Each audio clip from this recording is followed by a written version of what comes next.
हिंद दोस्तों, मैं एम के तिवारी आईसी क्लासेज बक्सर के ऑफिशियल यूट्यूब चैनल पर आप सभी का स्वागत करता हूं। आज आपके सामने रीजनिंग का चैप्टर कोडिंग डिकोडिंग लेकर आया हूं।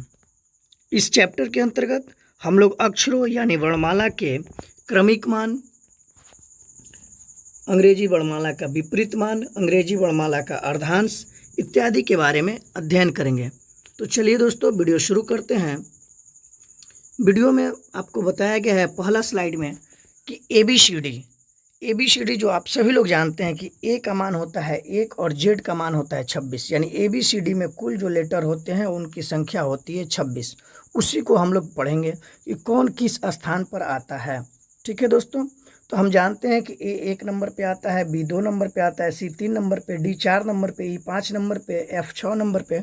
तो यही क्रम आपको याद रखना है।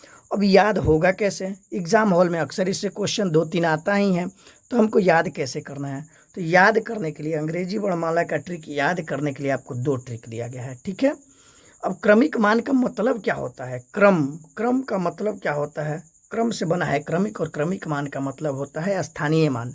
हम लोग फेस वैल्यू, प्लेस वैल्यू पढ़े होंगे, दूसरी तीसरी क्लास में स्थानीय मान बताया जाता है। ठीक है, तो वहीं स्थानीय मान को हम लोग यहाँ पर देखेंगे।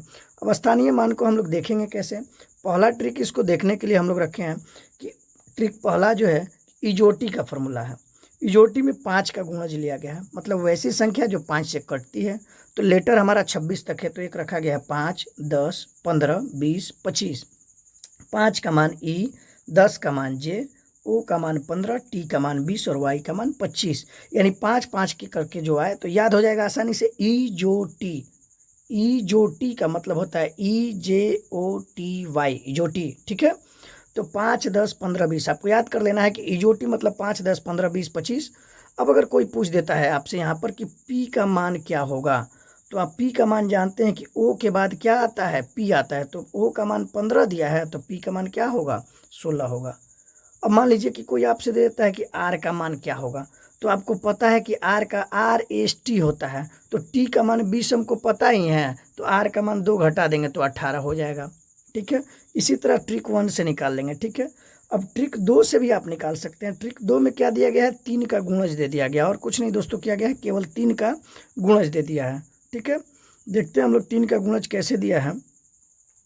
3 का गुणज दिया है कि 3, 6, 9, 12, 15, 18, 21, 24, और 3 का मान 3 का मान C, F का मान 6, I का मान 9, L का मान 12, O का मान 15, R का मान 18, U का मान 21 और X का मान 24।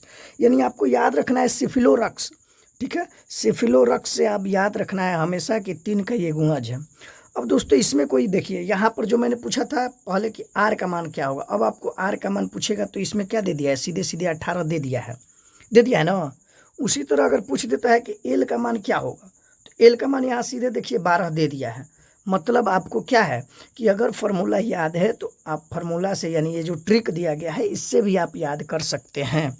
तो देखिए इसमें कितना लेटर का याद हो गया। अगर केवल ये दोनों मेरा ट्रिक ही याद कर लीजिए, आप कुछ मत याद कीजिए। तो ट्रिक फर्स्ट याद करेंगे तो 5 अक्षर इधर, और ट्रिक सेकंड याद रखेंगे तो 9 अक्षर इधर। यही ना हो रहा है जी, 8 अक्षर इधर, यानी 5 और 8 13, तो आपको ऐसे ही याद हो गया। और एक जेड का मान 26 होता है, ये आपको याद ही है, और ए का मान 1 होता है, ये आपको याद ही है, और ABCD का 11वां अक्षर के है, तो याद ही है। तो 8, 5, 13, 3, 16 तो याद ही हो गया। अब याद क्या करना है? बचा जो आपका नाम का अक्षर, उससे आप याद कर लीजिए। ठीक है दोस्तों, तो ये हुआ हमारा ट्रिक पहला और ट्रिक दूसरा। आगे देखते हैं दोस्तों, फिर आगे क्या है जी। अब अंग्रेजी वर्णमाला का विपरीत क्रम कैसे याद करेंगे? तो अंग्रेजी वर्णमाला का विपरीत क्रम याद करने का ट्रिक दिया गया है उफ, buy, love, shirt, gauge, PK, MN, CX, DW, JQ। देखिए ये ट्रिक बनाया गया, आपको बुक में भी मिल जाएगा, बस इसको याद करना है। याद कैसे करेंगे इसी चीज़ को हम लोग सिखा रहे हैं यहाँ पे। ठीक है, अब देखिए करना क्या, उफ। अभी गर्मी का मौसम है, गर्मी लगता है या आपको परेशान करता है, तो आप क्या कहते हैं? उफ। अब जब भी उफ कहेंगे ना तो याद रखेंगे कि उफ से हमारा क्या बनने वाला है? उफ से बनेगा UF, और UF का मतलब होता है U का उल्टा F और F का उल्टा U। ठीक है, आगे देखते हैं दोस्तों। अब समझिए बाय, उफ के बाद दिया है बाय। बाय का मतलब क्या होता है? BY, bye. बाय, अब जब भी कोई अपना दोस्त यार मित्र आपसे दूर जाता है या आपसे दूर जाता है तो आप क्या करते हैं, बाय बाय करते हैं। तो बाय बाय कहेंगे तो अब याद रखेंगे कि एम के सर ने बताया है कि बाय बाय का मतलब बी वाई, तो बी का उल्टा हुआ वाई। ठीक है दोस्तों, आगे बढ़ते हैं। यहाँ है लव। लव का मतलब होता है इस जिस एज पर आप खड़े हैं वहाँ तो लव का स्पेलिंग सबको पता होगा, क्या मतलब होता है सब जानता है, बस आपको याद रखना है कि इसका अर्थ क्या होता है। ठीक है, अब भले इसका अर्थ अलग अलग लोग अलग अलग स्टेज में अलग अलग निकालते हैं, उससे हमको कोई मतलब नहीं है। ठीक है, अब हमको यहाँ पर निकालना है कि लव का मतलब होता है एल का मतलब ओ, मतलब एल का विपरीत अक्षर ओ और ओ का उल्टा एल, भी का ई और ई का भी। उसी तरह आगे है शर्ट। थोड़ा लिखने में इधर उधर हो गया है, उससे आप लोग दिक्कत ना हो, स्लाइड में इधर उधर आ गया है। एस का एच, एच का एस, आई का आर, आर का आई। अब देखिए एस एच का अगर भूल रहे हैं तो नीचे देखिए स्लाइड हमने दिया है कि एच एस से आप लोग ये भी याद कर सकते हैं हाई स्कूल। अब जब भी हाई स्कूल कहेंगे ना तो आप समझ जाएंगे कि एच एस का मतलब होता है क्या, एच का उल्टा एस और एस का उल्टा एच। या हाई स्कोर भी आप याद कर सकते हैं, एच का उल्टा एस, एस का उल्टा H. I R, I R से आप याद रख सकते हैं Indian railway, I R Indian railway. अब यहाँ देखिए टी और जी के बीच योजक का चिन्ह है, इसका मतलब क्या होता है, टी और जी के बीच योजक का चिन्ह है, इसका मतलब हुआ कि जीटी रोड। ठीक है, अब यहाँ देखिए नीचे स्लाइड में आपको समझाया गया कि जीटी रोड। ठीक है, यानी जी का उल्टा टी। अब जीटी रोड जब भी कहेंगे ना तो आप याद रखेंगे कि जी का उल्टा टी और टी का उल्टा जी। और ए और जेड, ये अंतिम वाला तो पद सबको याद रहता है, ए का उल्टा जेड। ठीक है, नीचे देखते हैं पी के। पी के ये पिक्चर इतनी हिट हो चुकी है कि सबके जुबान पर है, पी के, पी के। तो पी का उल्टा के और के का उल्टा पी, ये आपको याद रखना है। अब अगला आता है एम एन। अब देखिए एम एन आप रीजनिंग पढ़ेंगे वो भी एम के सर से, तो एम के सर से पढ़ेंगे तो भाई एम का उल्टा एन याद रखना पड़ेगा, क्योंकि मेरा नाम है मन्नू और मन्नू में एम और एन दोनों आता है, तो एम का उल्टा एन और एन का उल्टा एम। ठीक है दोस्तों, आगे बढ़ते हैं। देखिए यहाँ तक तो आपको ट्रिक पे सारा आ जा रहा है, मतलब यहाँ तक आपको याद करने की ज़्यादा टेंशन नहीं है, यहाँ से लेकर यहाँ तक यानी पीके से लेकर एम एन तक। अब आगे याद करना है, ये भी बहुत ज़्यादा कठिन नहीं है, बस कुछ नहीं।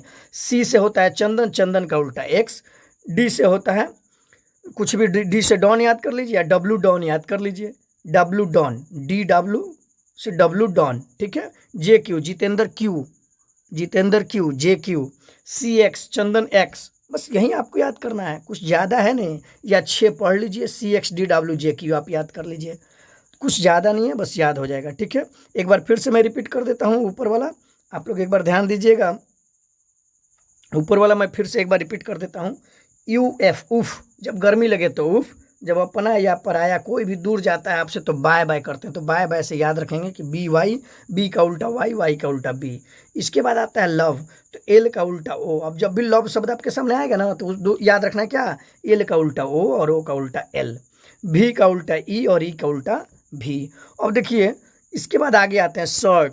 अब कुछ ना कुछ तो भाई एम के तिवारी सर के यहाँ क्लास में आइएगा, ऑफलाइन क्लास में, तो कुछ ना कुछ तो पहन के आना पड़ेगा ना, तो यहाँ शर्ट पहनने के लिए अलाउ किया गया है। तो शर्ट का स्पेलिंग भी पता होना चाहिए आपको, एस का उल्टा एच और एच का उल्टा एस। अगर ये भी नहीं याद है तो हाई स्कूल पास करके आप आए होंगे ना जी, तो हाई स्कूल से याद रखेंगे कि एच और एस। ठीक है, या हाई स्कोर लाए होंगे ना हाई स्कूल में, तो एच एस। ठीक है, आगे पढ़ते हैं आई आर, इंडियन रेलवे। कितनी बार आप गए होंगे ट्रेन से, अपवाद है कोई नहीं गया है तो भाई बुरा मत मानिएगा। ठीक है, तो इंडियन रेलवे आई आर। इसके बाद टी जी, तो थोड़ा सा जो पढ़ा लिखा होगा वो जानता होगा कि टी जी मतलब जी टी उल्टा कर देते हैं, G T, G T road, वहीं शेरशाह सूरी द्वारा निर्मित जो किया गया था, मतलब कि दोबारा निर्माण करवाया गया था। ठीक है, ए जेड, दोबारा निर्माण का मतलब मरम्मत होता है। ठीक है, ए जेड, ए का उल्टा जेड और जेड का उल्टा ए। पी के, ये पिक्चर इतनी हिट हो चुकी है कि याद ही है। M N, C X, D W J Q, ये आपको याद कर लेना है। ठीक है, देखते हैं नेक्स्ट स्लाइड में जी। अब अंग्रेजी वर्णमाला का विपरीत क्रम याद करने का दूसरा ट्रिक भी हमारे पास। दूसरा ट्रिक क्या कहता है हमारा, कि किसी भी लेटर का विपरीत मान निकालना हो तो उसके क्रमिक मान को 27 से घटा देते हैं, प्राप्त संख्या उस अक्षर के विपरीत अक्षर का कोड होगा। समझें, किसी भी लेटर का विपरीत मान निकालना हो, जैसे मान लीजिए कि मेरा नाम क्या है, मेरा नाम हुआ एम। अब एम का हमको निकालना है क्या, विपरीत मान निकालना है। तो m का मान कितना होता है, क्रमिक मान याद होना चाहिए कि 13 होता है। तो हमको क्या करना है, 27 में से 13 घटा देना है। 27 में से 13 घटाएंगे तो क्या आता है, 14। 14 किसका मान होता है, n का, यानी कि m का विपरीत पूछेगा तो n होगा। अब देखिए इसी चीज़ को समझाया गया, एग्जाम्पल देखिए कि अगर q का विपरीत मान क्या होगा, ठीक है। तो यहाँ देखिए 27 में से q का मान हम जानते हैं कि 17 होता है, और 27 में से 17 घटा दिए हैं, तो 27 में से 17 घटाएं तो हमारा आंसर आया है 10, ठीक है। अब 10 आया है तो उस 10 को हम क्या किए हैं, 10 का मान देखते हैं कि क्या होता है। तो हम जानते हैं कि q का मान 17 होता है, इसलिए 17 को 27 से घटा देंगे। प्राप्त संख्या 10 का क्रमिक मान होता है j, अर्थात q के विपरीत j होगा, ठीक है। यानी जो भी मान दिया है, जैसे मान लीजिए आपको निकालना हो r का मान हो गया 18, तो कुछ नहीं करना है, 27 में से 18 घटा देना है। तो आंसर क्या आएगा, आपको जोड़ लीजिए आप, 17 में से 8 जाएगा 9 हो जाएगा ना। तो 9 हुआ, 9 किसका मान होता है, आई का, मतलब आर का उल्टा क्या हो जाएगा, आई, इंडियन रेलवे, ठीक है। अब दोस्तों आपको कमेंट सेक्शन में कमेंट करना है कि निम्न अक्षरों का विपरीत मान क्या होगा, जैसे डी का विपरीत मान, आई का विपरीत मान, एम का विपरीत मान, ओ का विपरीत मान, भी का विपरीत मान, आर का विपरीत मान, के का विपरीत मान और टी का विपरीत मान। कमेंट सेक्शन में आपका इंतजार रहेगा कि आप कितने लोगों ने इस मेथड से, सेकंड मेथड से या फर्स्ट मेथड से आंसर दिया इसका, ठीक है। और साथ ही साथ ये कमेंट करना ना भूले कौन सा मेथड आपको आसान लगा, ठीक है दोस्तों। देखते हैं आगे, अंग्रेजी वर्णमाला का प्रथम अर्धांश, फर्स्ट स्टेप या पूर्वार्ध, तीनों नाम है। देखिए पहले तो आप हिंदी में रहेंगे तो प्रथम अर्धांश, थोड़ा सा इंग्लिश इसका नाम पढ़ेंगे तो फर्स्ट स्टेप। वहीं यूपी के एग्जामों में जाएंगे ना, केवल यूपी के एग्जामों में, तो वहाँ पूर्वार्ध और उत्तरार्ध देता है। पूर्वार्ध मतलब पूर्वा मतलब पहले, और अर्ध मतलब आधा। पूर्वार्ध मतलब पहले का आधा, ठीक है। पूर्वार्ध मतलब होता है पहले का आधा। अब देखिए पहले का आधा, हम जानते हैं कि अंग्रेजी में लेटर टोटल होते हैं 26, और 26 का आधा क्या होता है, 13। तो 1 से लेकर 13 तक के मान को हम लोग क्या कहते हैं, पूर्वार्ध कहते हैं, ठीक है। इसके बाद वाला हिस्सा 14 से लेकर 26 तक को हम लोग उत्तरार्ध कहते हैं। तो हम लोग पहले पूर्वार्ध देखेंगे। पूर्वार्ध में ए का मान 1, बी का मान 2, सी का मान 3, डी का मान 4, ई का मान 5, एफ का मान 6, मतलब जो क्रमिक मान है वही होता है, ठीक है। बस क्रमिक मान आपको याद रख लेना है। अब देखिए कहता है कि इसका उल्टा क्या होगा, इसका उल्टा क्या होगा। तो अब जब प्रथम अर्धांश या फर्स्ट स्टेप या पूर्वार्ध का विपरीत क्रम कहेगा इतना का, तो केवल इतना ही का उल्टा हमको बताना है। यानी ए से लेकर एम को उल्टा कर दिए। देखिए ए का उल्टा एम, बी का उल्टा एल, सी का उल्टा के, डी का उल्टा जे, ई का उल्टा आई, एफ का उल्टा एच, जी का उल्टा जी, एच का उल्टा एफ, आई का उल्टा ई, जे डी, के का सी, एल का बी और एम का ए, ठीक है। प्रथम अर्धांश कहेगा तो हम प्रथम अर्धांश को ही विपरीत करेंगे। अब एक चीज़ देखिए यहाँ पे कॉमन हम लोग को कुछ देखने के लिए मिला है, क्या कि अगर हम जो सीधा लिखें तब और उल्टा लिखें तब, जी का मान जहाँ था वहीं अभी भी आया है। यही हमारा एक क्वेश्चन बन जाता है, 1 नंबर का भी पूछ देता है एग्जाम में कभी कभी कि अंग्रेजी वर्णमाला के प्रथम अर्धांश को विपरीत क्रम में लिखने पर किस अक्षर का स्थान परिवर्तित नहीं होता है, तो जी का स्थान जो है परिवर्तित नहीं होता है, ठीक है दोस्तों। इसी तरह नेक्स्ट स्लाइड देखते हैं। नेक्स्ट स्लाइड में हमारा है अंग्रेजी वर्णमाला का द्वितीय अर्धांश यानी सेकंड स्टेप, उत्तरार्ध। सेकंड स्टेप उत्तरार्ध, देखिए यूपी के एग्जाम में सबसे पहले क्या देता है, उत्तरार्ध देता है, ठीक है। उत्तरार्ध, उत्तरा मतलब बाद में, अर्ध मतलब आधा, बाद का आधा, ठीक है। इंग्लिश में सेकंड स्टेप और हिंदी में द्वितीय अर्धांश, ठीक है। द्वितीय अर्धांश हमने आपको अभी बताया कि 14 से लेकर 26 तक, यानी 1 से लेकर 13 तक तो क्या हो जाता है, हमारा प्रथम अर्धांश हो जाता है, और ये हो जाता है 14 से लेकर 26 तक जो हो जाता है हमारा सेकंड अर्धांश हो जाता है, यानी कि सेकंड स्टेप हो जाता है, ठीक है। अब सेकंड अर्धांश या सेकंड स्टेप को जब भी कहेगा विपरीत क्रम में लिखने के लिए, यानी NOPQRSTUVWXYZ को कहेगा तो इतना ही को हम केवल उल्टा लिखेंगे, ठीक है। यानी इसी को केवल विपरीत करेंगे तो N का उल्टा हो जाएगा Z, O का Y, P का X, Q का W, R का V, S का U, T का T ही हो जाएगा, U का S, V का R, W का Q, ठीक है। और इसके बाद x का p, y का o और z का n, ठीक है। तो जिसका विपरीत करने के लिए कहा गया है उसी को हम विपरीत करेंगे, ठीक है। यानी विपरीत क्रम में बस लिख दिया गया और कुछ नहीं किया गया है, इसको उल्टा लिख दिया गया। अब ठीक यहाँ पर पहले जैसा क्वेश्चन आ सकता है कि अंग्रेजी वर्णमाला के द्वितीय अर्धांश को विपरीत क्रम में लिखे तो किस अक्षर का स्थान अपरिवर्तित रहेगा, मतलब नहीं बदलेगा, तो टी का स्थान जो है नहीं बदलता है, ठीक है दोस्तों। तो यहाँ तक हमने सीखा। अब हम अगले स्लाइड में सीखेंगे, यानी अगले वीडियो में सीखेंगे कि इसको हम लोग कैसे बाएं से दाएं गिनेंगे तो क्या करेंगे, दाएं से बाएं गिनेंगे तो क्या फार्मूला लगाएंगे, ये अल्फ़ाबेट सीक्वेंस में आएगा। तो थैंक्स फॉर वाचिंग दोस्तों। इसी तरह के और भी नए वीडियो के लिए हमारे चैनल को लाइक करें, सब्सक्राइब करें और नए वीडियो के अपडेट के लिए हमारे चैनल के बेल आइकन को दबाना ना भूलें, साथ ही कमेंट करना ना भूलें।